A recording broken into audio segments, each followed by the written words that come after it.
Australia win the World Test Championship Final 2023. India collapsed in a session, losing 7 for 70. They were so far behind in this game, and in one session, Australia have just shown they were by far the better team in the final. Well done to Pat Cummins and his side, which just caps off what's been a wonderful 2 years. They've had their own shares of troubles at Australia, but they now have the honour of being the second WTC Final champions in the short history of this tournament. We look back at the session at where India lost it, the regrets of having come second twice now, making both finals in England and yet falling significantly short. First of New Zealand in 2021 in Southampton, and now against Australia in 2023 at the Oval. On ESPNcricinfo Match Day, powered by Adidas, Sanjay Manjrekar is in studio. We'll also hear from Brad Haddin. Let's go to Brad Haddin first, shall we? He's very happy that this is an exceptional performance over 5 days and thoroughly deserved champions. Brad, Australia.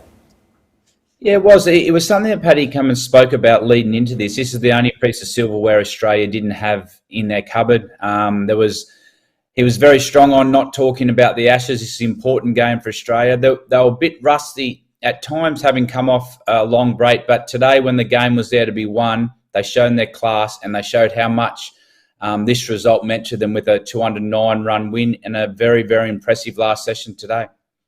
Yeah, disappointing from India, but we'll come to that in a second. We must give full credit to Australia here. At the back of a tough series at home against India, there might have been some sort of advantage gained by India there, but fair to say, almost after the toss, nothing really went for India as much. Yeah. And yes, and to be fair to India, before the match began, everyone who was, previewing this test match believed that Australia was the superior side, looking at their overall bowling attack, Nathan Lyon as the spinner, and the kind of batting depth that they have, and the informed batters like Steve Smith, Usman Khawaja, Labuschagne, Travis Head. So it's not like India shocked everyone by losing this match. They lost to a better team, so that's a solace they can take. But yeah, Australia showed why they won the test match. I thought the big impact, the match-winning impact was made in that partnership of Travis Head and Steve Smith. 74 for 3, and the next wicket fell at 361 or something like that. So that, for me, was where India was really pushed out of the game, and after that, for them to come back almost seemed improbable. So yes, well done to Australia. Yeah, game decided in the first innings with that partnership between Head and Smith. Fair to say, Brad? Yeah, 100%. I thought that if you have a close look back at the first day, Australia probably won all 3 sessions. India, as we spoke about, didn't get it right with the new ball, probably a fraction too short, and didn't make Australia play enough on a surface that was offers them a bit of movement there for the bowlers. And when Head and Smith did come together, it was probably the inconsistencies there with the ball that allowed Australia to get in front of the game. And there are times it looked like India were going to get back into the fight, but that partnership, as you said before, was the turning point in this game and set it up for Australia to play in front for the majority of the game. All right, so if we have to go to that, I know there's a lot to talk about from this session, but you could see a resigned team once a wicket or two fell, and it was always this was the likely result. We were hoping for miracles given what Test cricket has shown us, but they don't happen. Miracles. Yeah, they don't happen miracles as often. Otherwise, they wouldn't be miracles. So let's go to the first couple of days and perhaps the feeling of regret, or in hindsight, where India would feel should they have done more to stay in the game? Because fair to say they improved as the test went on, but they just conceded too big an advantage. So the bowlers there come under the scanner. Again, the commentary that we had at the end of the first session is the one we have to revisit. They elected to bowl first, which wasn't a decision that really sealed their fate. If they had bowled superbly, who knows, 128 all out, and then India is sort of dominating. So we had the score of 74 for 3, and clearly they were shorter than they should have been. That's where Mohammad Shami let India down a little bit. I thought Siraj bowled well, Shardul Thakur within his limitations was okay. Umesh Yadav was a surprise selection that hurt India in that particular period. But when they came back after lunch, Labuschagne was got out by Shami, bowled a ball that was full. But after that, again, you didn't see the ball in the right places. India were trying very hard to get wickets, but not in the way you could have got wickets on this pitch. And then you've got to give more credit to people like Travis Head, Steve Smith. Again, I talk about technique. They played the ball late, played off the back foot. You see a lot of Indian batters in this test match getting out on the front foot. So that partnership where both batters, left-hand, right-hand combination, never easy to contend with, but that they played the ball late and off the back foot and a huge appetite for runs, had carried on after 100, and that really was where Australia showed that they were the champion side. Yeah. I mean, we talk about how India didn't quite cash in the first innings, Brad.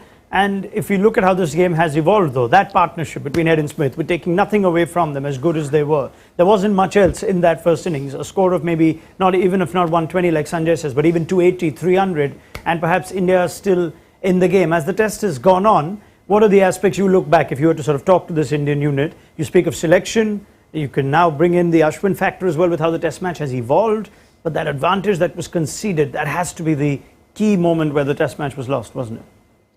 Yeah, I think that the key moment was, if you look back at it, there's a lot of things that you could go through. You could talk about selections, but I think the main thing was recognising the big moments with the ball. India had the opportunity when they had Australia 3 for 70, but it was the braveness of Travis Head who actually was the one that turned the game. He took the game on. He got a run and ball 150. And India there probably missed a trick with the length side bowling. Travis Head was able to score both sides of the wicket. They found a little weakness that's with the short ball, but later in his innings when the bowls were tight. So maybe they had planned a little bit better. It just had a little bit more of attention to detail on what expected from Australia. Maybe then it could have been different once Travis Head and Steve Smith got in. They just didn't look like they had a plan B to either of those batsmen. Also a bit late with all that Brad is talking about. That short length that we saw in the first section was corrected a bit later. They tried to get fuller. The short ball against Travis Head was bowled to him. A plan was executed when he was well set and he was already on his way. And then, of course, trying to bowl outside the off stump and being conservative also happened a little late when already too many runs were on the board. After that, India had to bat out of their skins, which again didn't happen, didn't even get to 300. So that actually then that's piled another on aspect. the burden. That is another aspect worth discussing, whether the batters could have still kept them in it. But Brad Haddin rightly points out the big moments with the ball that India didn't quite cash in or win. Australia certainly did. And it is Scott Boland who will be remembered for this test match. What a return and what a first game in England for him. To think that if Hazelwood was fit, we wouldn't even have seen Scott Boland in what was supposed to be the ideal Australia 11. But for effectively killing the game off in one session on day 5 and for his impact, even in the first innings, he is our Adidas impossible performance.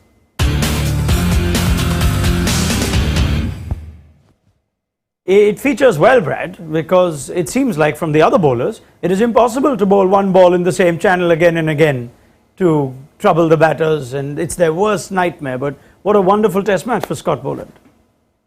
Yeah, he's highly skilled, Scott Boland. Since he's come into Test cricket, he's got an outstanding record, but his record really stands up in the second innings. He averages under 10 with the ball, and you just have to look at the 3 balls he bowled to Virat Kohli just before he got him out, where he changed his seam position, one angled in. The one that got him was a little bit fuller with the seam angled towards the slip. So it's his length that makes him so hard to play. He's always in the game, and he's got an unbelievable knack, probably better than anyone in the world at the moment, at getting 2 wickets in and over. And that's because he's so disciplined with his length. He makes the batsman play early. He does enough off the seam, not a lot, but just enough to make life uncomfortable. So Scott Boland did what he's been doing for the last 12 months, and he got the rewards today. But to get wickets 2 in and over, that sort of spell turns a test match, and it did that today. Yeah, Kohli and Jadeja's wicket effectively finished the game. And I know you will bring in the technical aspects too, taking nothing away from Scott Boland.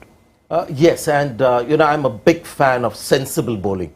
Bowling to the needs of the hour, the conditions. I thought Mitchell Starc and Pat Cummins weren't quite up to Boland's standards when it came to exploiting the advantage that you had in the pitch. All you needed to do on this pitch, outside the off stump, hit the length, and there was still, even on day 5, in that first session, there was the ball jacking back or just kicking a little bit, not the kind of rearing that we saw on day 2 and 3. So he exploited the pitch the best. India have the bowling to bowl in the channel on length, but I guess what they lacked was the high release point that Boland has and maybe a bit of strength. Shami looked a little tired. Average speed of Indian bowlers not what we are used to. Umesh Yadav as well, a little rusty, I guess. So the quality of the Indian bowling attack, which is top class, wasn't ready and all set to go in the ultimate test as well. Yeah, I think it's also fair to say, Brad, that not only has Boland been had a great personal test match, he's probably been the best bowler across both sides, including Cummins and Stark.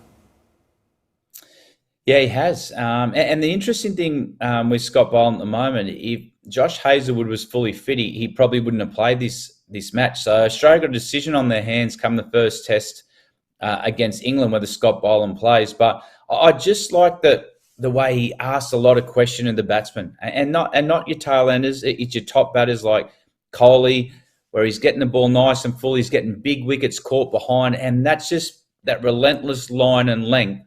And knowing his game so well now, he's coming to Test cricket. All right. Yeah. Speed's not into the 140s or 142, 143, but high release point and a beautiful seam release.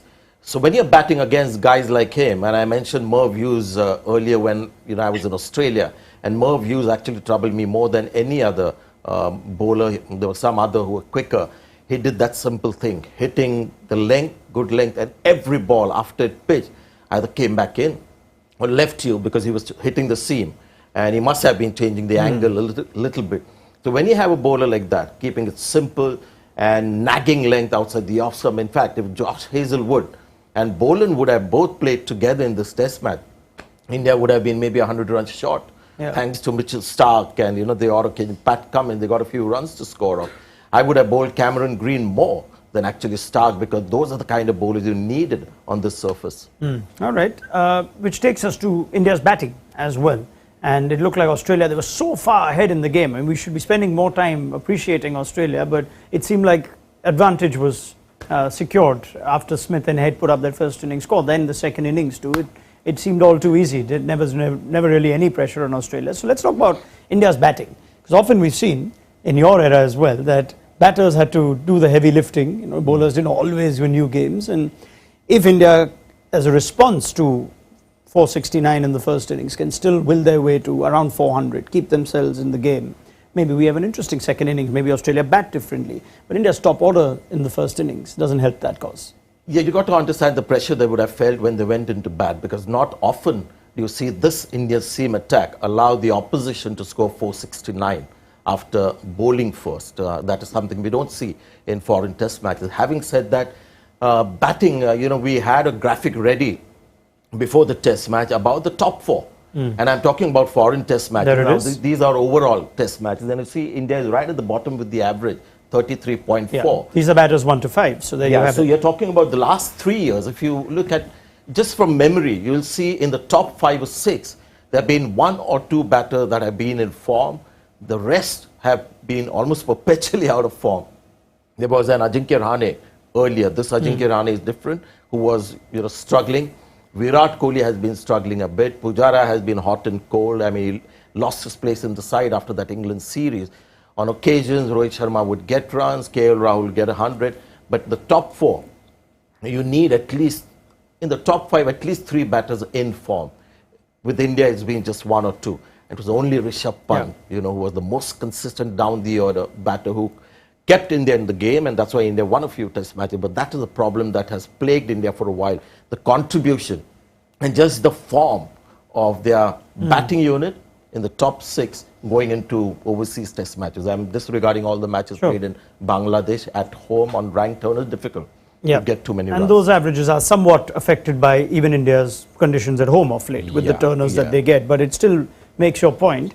Brad, I wonder if you look at this batting lineup, there's a lot of talent, a lot of heavy names. Is it solid? Is it reliable?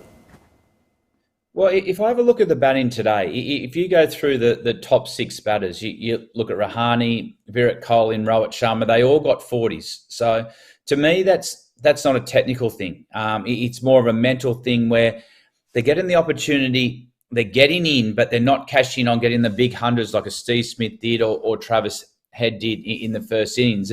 And when I look back to the great Indian teams that I played against, it was once they got to 40, you used to go, oh no, VVS Laxman or a Tendulkar, Cole in his day. That's when you knew then the game was on, and that's when they got big hundreds and badge out of the game. So I don't think it's a technical thing. I think it's more of a concentration lapse in their batting at the moment because they're getting in and getting starts. They're just not capitalising and getting big hundreds like they've done in the past. Yeah, I think the question asks itself then, because this is symptomatic of the adapting from one format to the other and the fact that these guys play so much white ball cricket, Brad. I know it's going to just go there. Travis Head and Steve Smith weren't part of a big IPL season. They come in proper test match mode, and you have to wonder if getting starts was the hard thing in England. You get to 14, you get out, whether India's players don't quite adapt as well across formats? I don't think that's the case. I think it's just a concentration thing. I think in the modern day game, and we've seen IPL's been going for over 10 years now, so it's not new to the Indian players. I think they're as talented as any batsman in the world, and we've seen that for a long, long time. It's just recognising those big moments. If you look at that batting today, if someone like a Virat Kohli gets a big 100, Rohit Sharma turns a 40 into even an 80, all of a sudden they're back in the game, and those 40 from the lower order starts to become effective. So I just think it's a concentration lapse, and that's what they've got to work on. I know the back of a second WTC final defeat, a lot of Indian fans would be saying, oh, playing this right after the IPL, are our bowlers tired? Are our batters not adapting? So how do you put those sorts of feelings in perspective? I actually see the bowling showing some effects of the IPL more than batting. Mohammad Shami, I mean, only once I saw him in this test match run in the way he does. Yeah. I mean, Mohammad Shami is a great one to know whether his tail is up, whether he's coming in hot or cold, just the way he runs. And he was sprinting in just one spell. On other occasions, he was just running in and trying to do the right thing. Siraj was full of spirit. Shardul Thakur, Umesh Yadav. When you look at that bowling attack, it's not India's best. And were they sort of up and ready for this test match? No. The long IPL season also didn't help. So I thought the bowling was a little more affected or showed signs of IPL, not fatigue, but the long IPL season. Sure. But when you look at Rohit Sharma, when he batted, he looked like he's been playing test cricket the whole year. Shubman Gill, I would put that down to technical glitches twice.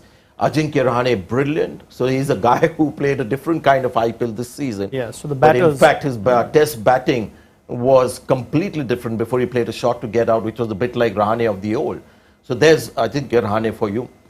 Cheteshwar Pujara, a little more aggressive, so maybe a mental thing. So it's a combination of technical and mental and temperament. But I like this team for its temperament, because I've seen this team over the years, and when you look at the fighting innings that they've played, people like Pujara, Virat Kohli, Rohit Sharma, even KL Rahul on occasion, what has let down? If I have to choose between technique and temperament, you'll see a lot of, we're seeing a few wickets as well as we're talking. You see a lot of those batters getting out on the front foot. Yeah. Virat Kohli again on the front foot. Especially, yeah. Ajinkya Rahane played so well off the back foot. Big booming drive outside the off stump. Jadeja on the front foot. So eventually, if you look at it, the batting comparison, Australia just played the ball later than the Indian batters. It just made their job a little more difficult by getting onto the front foot, the keenness to get onto the front foot and do something from there. All right. We have, I think, a nice spread of opinions. Sanjay talks about the technical aspect, Brad about the mental side, but I'm very interested in your comments on the bowlers showing signs of the workload coming in the way. And we thought at the start of the IPL that there would be some management for Mohammad Shami. He was obviously going to play in the absence of Bumrah. Both Shami and Siraj have played every game. Titans ended up playing a lot more games too. So are you surprised now? Is this, or maybe more than surprised, is this a lesson now for Indian cricket on how to manage some of their premier fast bowlers should they make another WTC final in 2 years' time? Now, that's a much sort of broader question and the kind of vision that Indian cricket has for itself. How important is Test match cricket? How important it is to win the World Test Championship, because there are now other ICC titles as well to aim for. And, you know, I'm a realist. I believe IPL is a top league. It's the future. It is the reality of today. And I would not be very keen to get players out of IPL team where the owners have invested in them and make the IPL a lesser tournament. You have to live with the reality, but find a way to then, you know, put up a formidable team. And in this day and age, to put Test cricket as their top priority and the World Test Championship title as the main title to win. It's all nice to hear, and the cricket romantics will talk about it. The reality is that the other formats are definitely sort of more mainstream rather than Test cricket. So does that vision have to be laid, Brad, from the management, from the bigger picture, or does it come to the players? Players like Mitchell Starc, who've said, I want to play Test cricket for Australia, I will not play the IPL. Pat Cummins, who said, I have a long summer coming up, I will not play the IPL. And fair to say, I mean, between the two, you could see which was the more penetrative, fresher bowling attack, even though Cummins, Starc had their challenges. But is the onus on the players? Yeah, it's an interesting one because let's just take one step back from that. If, for example, if this final had been the weeks leading into IPL, when both India and Australia have had a lot more Test cricket, then we wouldn't be having this discussion. I think with the modern day player, they adapt to different formats in the game better than we have done in the past. So I don't think that's an issue. What I do find interesting, if this would have been a perfect time to play it just before the IPL, when both teams have come off the back of a lot of Test cricket, they got their workloads in that they needed, and then you play your IPL after that. I think the timing of this match now was a little bit off because it was straight off the back of 2020 cricket, not on a block of Test cricket. Well, that's an interesting point, and we understand the ICC's management of the WTC, which is a new concept anyway, and the fact that the window runs 2 years and it culminates in June, and Test cricket is ideally played only in England in June. But is that perhaps something that they could revisit? They're still trying to get people interested in the concept of the WTC, and it's nice because you're looking at other series having some meaning. But if you knew India and Australia are going to play a final, do you have to play that final in June?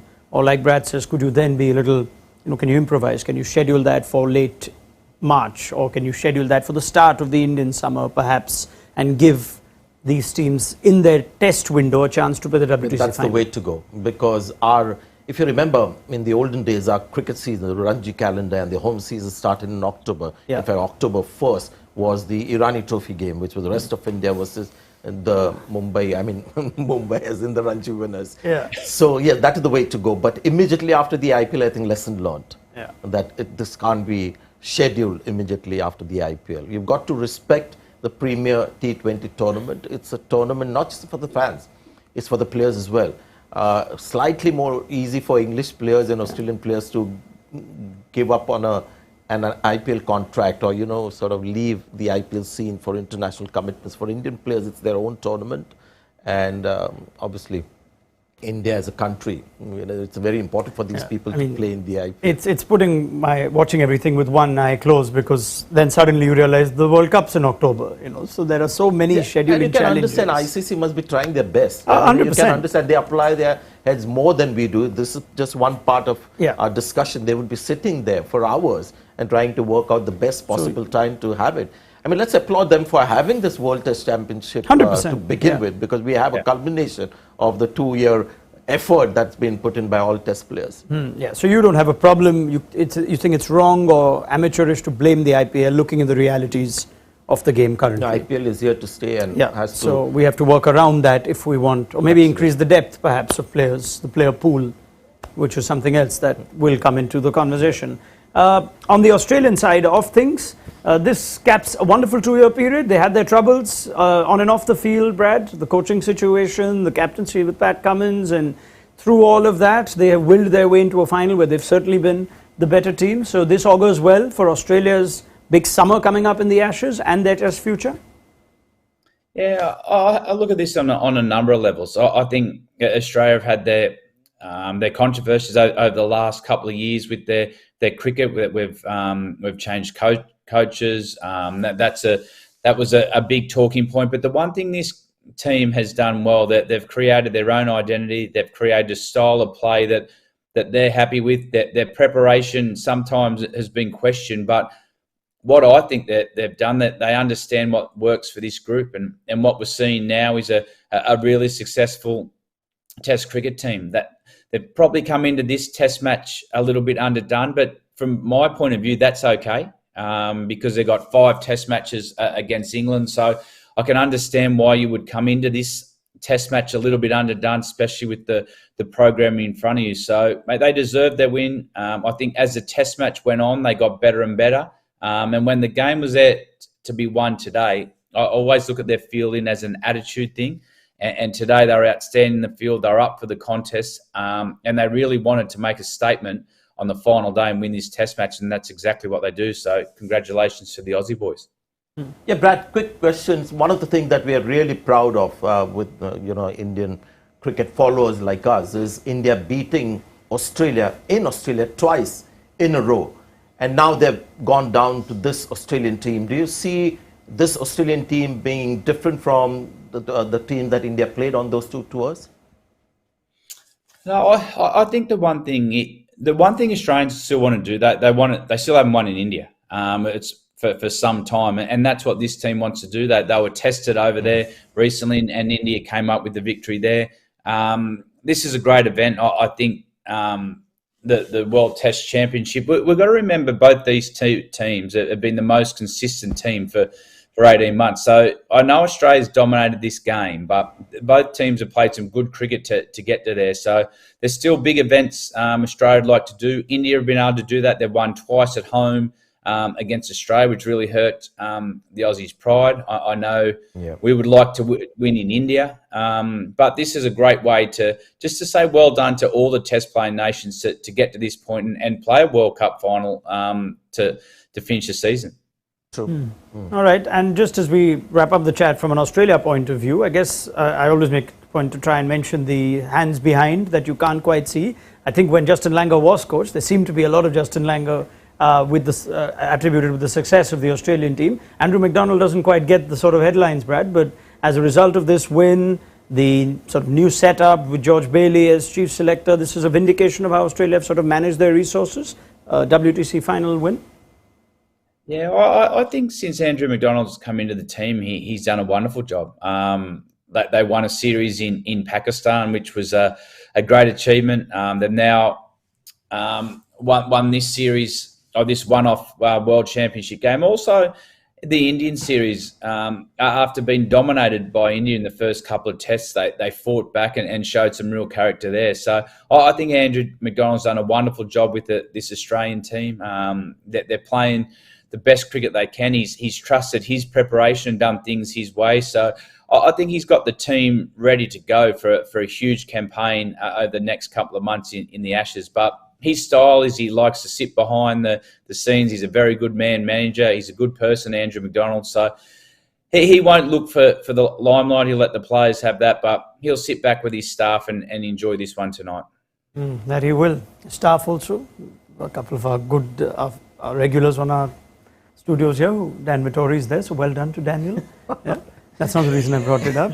But anyway, we try and take credit wherever we possible. haven't had him because he's there with Australia now. But I'm sure whatever he learned from you, working with you and all, he's gone and won a championship. In all seriousness, the question on India's future in Test cricket will be revisited now. The next time they play Test cricket is in the West Indies. Now, do we see the same set of batters carrying on? Because there's an argument to be made either way. Rahane certainly has added new life to his Test career, and yet there is still a chat on whether these are the same core Test players that should play now the next couple of years, where we begin a new WTC cycle. So, how would you manage that? The one thing is we don't have excessive Test cricket. So, how much do you plan for, and how much do you invest in old and young players? Just a few months back, or maybe a year back, I was priding myself or talking about the depth that we have in our seam bowling department. Yeah. And suddenly in this match, Bumrah not fit. There have been quite a few unfit Indian fast bowlers. Prasidh Krishna, for example, Jasprit Bumrah.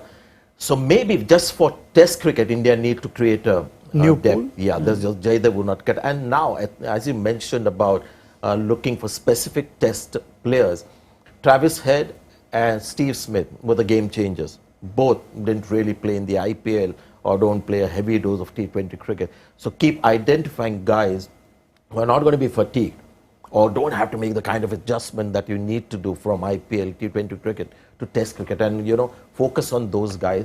And about time that we start rewarding guys who get runs at the first class level. Find out players who've been top scorers, not just on runs. The selectors could look at guys who are future test players who could get runs in foreign conditions. So I would like to see at least 3 new batters come into play in the picture, and 3 seam bowlers as well.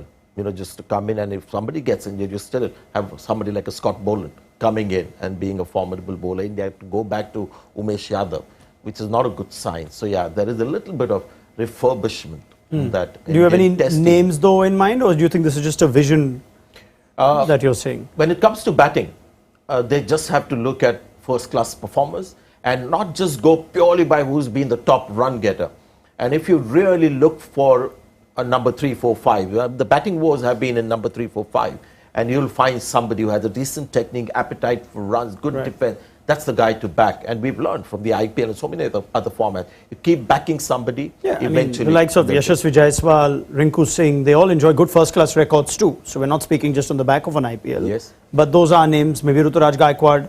KL Rahul could be your number 5, if not your opener. So those are the guys you've got to look at. But to go with the same set of players into the next WTC cycle wouldn't be proper planning. And I'm sure Rahul Dravid would be frustrated with the kind of people that he's getting, because there's so much cricket that India plays. India plays more cricket than anyone else. Yeah. So ultimately what you get in front of you is not really the first choice playing 11 squad that Dravid would want. Yeah. Do you also sense, Brad, having followed enough of our IPL cricket and looking at the depth, that depth conversation now seems to be slightly, in the past, or a bit of a myth, because you have just a few injuries and your resources don't quite look as good. From the players that you've seen, you mentioned some of the names as batters.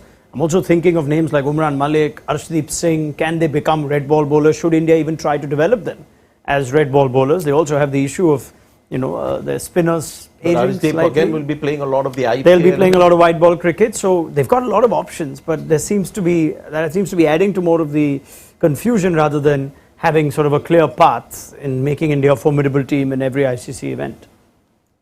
Yeah, it's interesting. The one thing I don't think India have a problem with is depth. We've got to remember this was a one-off game. India done extraordinarily well, as Australia have to get to this point. They've been the most consistent teams in the last couple of years. But having worked with VVS Laxman, I know he'll be working very hard and working overtime at the centre of excellence to make sure he's got the next crop of players ready. I've seen Ashdeep, for example, at Kings. He's definitely got talent with the new ball, left-hander as well. Malik's got genuine pace. And I think what you'll see now in this next cycle is those sort of players will all of a sudden pop up on a West Indies tour. They'll pop up on different tours, because the best way to educate these players is to take them on a tour and educate them on the job. Get them to have a really good look at what preparation looks like in the test arena. Start to work with guys like Virat Kohli, Bumrah when he comes back, to mentor these guys and show what you need to be a test cricketer for India. So I don't see India's depth as being a problem, but I think what will happen now is I'll start to do a lot more tours with these guys to get them educated and ready to go. Just a quick thought on, the more I'm applying my mind on this topic, what can let you down in an event like this, and it's happened to India as well, that if some of your key test players are also your key T20 players, they're going to be playing a lot of cricket, whether it's private leagues or, bilaterals or white ball 50 overs cricket. So maybe, quietly keep looking for guys like a Pujara that we've had, Ajinkya Rahane, played in the IPL, but guys who may not be hot property in white ball cricket or IPL, but can be, good quality or potential test player. Those are the guys that somebody like a Dravid can invest in, and those guys will be ready and raring to go in a one-off like this or a test series. But if you have your the fulcrum of your batting and bowling also playing regularly, T20 cricket, white ball cricket and the IPL, then these kind of things are bound to happen. Yeah, especially the nature of it being a one-off test in foreign conditions. Just a last final question, just 2 or 3 players. Pujara, you see him part of the test setup going forward? Because someone will have to make room if you want these new players to be blooded in. I'm not going to actually say anything at this stage. I'm going to apply my mind for a while, and it's all about planning. What's the vision that you have? On performance, Pujara, I mean, if you look at his recent performance, this is just a failure after a run of good scores. But what's your vision? What's your plan for the future? I think all your selections will depend on where India wants to go. Ajinkya Rahane has got enough runs to be playing. Rahane is, made the argument. So Pujara, I mean, Virat Kohli got 100 before this test match in India. So it's all about your long-term vision. Sure. So then, I mean, there's no point. I was going to ask you about Umesh Yadav and KS Bharat as well, but I'm going to leave it there. But maybe I'll turn that to Brad just very quickly on KS Bharat. There was enough chat on whether India could have been bold with an Ishan Kishan selection. From what you've seen of his keeping, his batting, is he the man to be India's first choice keeper? We know Rishabh Pant's going to be out for a while now, Brad. But is Bharat the man?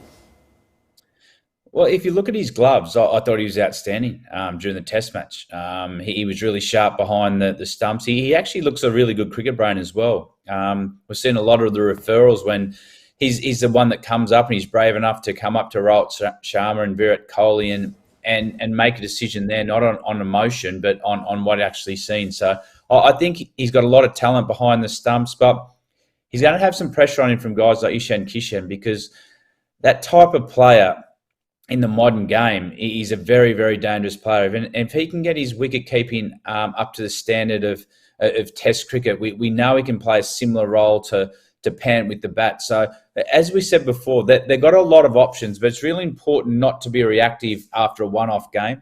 The last couple of years have been really consistent in their performance, really consistent in their selections as well. So yes, they've got to look at their top order runs. They've got to understand why they're not averaging as much as they should. Is it technical? Is it mental? Is it not overstimulation? They've played too much, but let's not be too reactive now on a one-off test match. Yeah, fair enough. Wise words. Yeah, which would be a mistake if you react immediately, because an ICC loss like this, there's obviously going to be a lot of reaction. It will resonate a lot more than a bilateral series loss. But only on KS Bharat, I thought his keeping was pretty impressive. He surprised me in the way he was keeping to the pace bowlers. Fortunately for him, barring the first day, it was sunny, so the ball wasn't swinging that much. But these days you've got to be a good batter as well. Yeah. And his batting, what I saw in India and now as well, doesn't convince me as he's got something special. Now, it's not so much about KS Bharat and how he is done. You always got to look at options that could make your team better. And until Rishabh Pant is fair, you've got two options. You've got Ishan Kishan, the keeper and batter, and then KL Rahul is bound to get fit soon. But as a test keeper, you think of it? Because when you look at test keeping, the kind of standards that we see, I mean, those standards of Alan Knott and Bob Taylor, those standards are gone. Sure. And KL Rahul has been a keeper in the past. And, we've seen KS Bharat keep wickets. KL Rahul will really solve a lot of problems until Rishabh Pant comes in, because he'll be batting down the order. There's no place at the top anymore for him. There's Gill and Rohit Sharma who will be there for a while. So Ishan Kishan and KL Rahul are my two sort of options to look at and see whether they're going to be making this team better with those two options. All right. Well, time will tell. But I think that's it for now. It's wise words from Brad Haddin. No need to be giving knee-jerk reactions at the back of a one-off test. Yeah. And India have been excellent. They've made the WTC final twice. They've fallen short to the better team on both occasions in tough conditions. So let's see where the test team moves forward. For now, they have a nice break, a well-earned break for Indian cricket, which is a rare thing these days, isn't it, Sanjay? For you and me as well. For you as well. Yeah.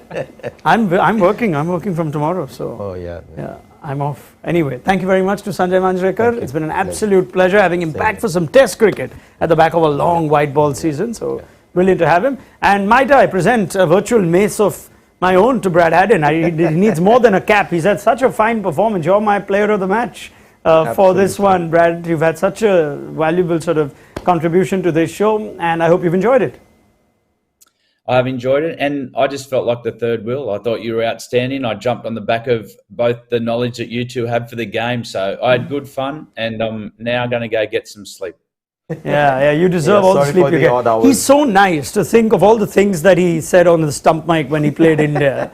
I think he said somewhere he called Kohli a spoiled little brat and whatnot, and all those things to fire him up. But he's been such a professional and such a valuable analyst as Brad Haddin. So I'm sure we'll see and hear plenty more of you on our platform, Brad. But I'm glad you enjoyed it and look forward to your company again. Thanks for being with us. Loved it. Stay safe. Yeah. And thank you all for just consuming Test cricket. I know there's been plenty of opinion as the shows have gone on, and I hope we've answered or catered to all the thoughts that you might have had. As another World Test Championship final comes to an end, India falls short, but they were clearly the second best team to Australia. Sanjay, thank you very much. I'm so tempted to get. I knew. I could see it from the corner of my eye that he just wasn't whether done. India fell short. Brad must have gone to sleep by now. But you please say what you know. Yeah, whether India fell short or that Shubman Gill catch, whether it fell short of Cameron Green. Yeah, the ICC issued a clarification on commentary today, I believe. Yeah, about how the umpires interpreted it as per the guidance and guidelines he's been given, and therefore that's how he's supposed. The benefit, it seems, now goes to the fielder. That's the summary of it. But anyway, anything else? No, that's it. Thank you. That'll be it. it. Get in your impressive closure.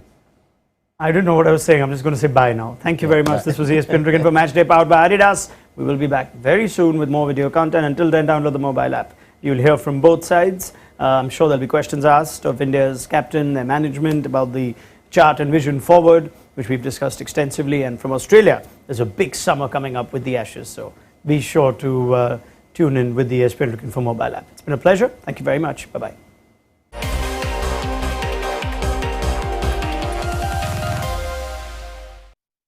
जिस पे नाम सिर्फ एक का हो लेकिन हो पूरे देश के नाम उस चीज को how do I describe it इस जर्सी के लिए मेरे फीलिंग समझाना इम्पॉसिबल है पर इसे पहन के I feel just one thing, impossible is nothing